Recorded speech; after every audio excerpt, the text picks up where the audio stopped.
आहे. मी इयत्ता 9वी वर्गातील विद्यार्थिनी. माझ्या शाळेचे नाव सावित्रीबाई फुले आहे. माझ्या टीम पार्टनरचे नाव जुबेरी अफजल खान आहे. आम्ही दोघेही मिळून overhead electric current heavy vehicles हा प्रोजेक्ट तयार केला आहे. ओव्हरहेड वायरमधून सोलर इलेक्ट्रिक एनर्जीचा वापर करून आपण ट्रक व बस चालवणार आहोत, जेणेकरून ते सुद्धा इलेक्ट्रिक होते. कार व मोटरसायकल ह्या सुद्धा इलेक्ट्रिक झाल्या आहे. पण अजूनपर्यंत ट्रक व आता पेट्रोल डिझेलचे भाव खूप वाढले आहे आणि ते सामान्य लोकांना परवडत नाही आणि त्या पेट्रोल डिझेलमुळे खूप प्रदूषण होत आहे.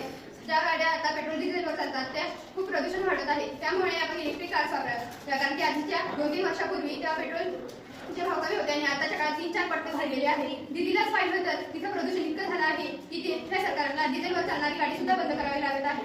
जर आपण इलेक्ट्रिक कार आणि मोटरसायकल वापरत आहोत तर तसंच आपण बस आणि ट्रकला करणार आहोत. तर आम्ही आमच्या परिसराचं निरीक्षण केलं तर आम्ही पाहिलं की रेल्वेला ओव्हरहेड वायरची व्यवस्था होती. तसंच आम्ही बस आणि ट्रकला करणार आहोत.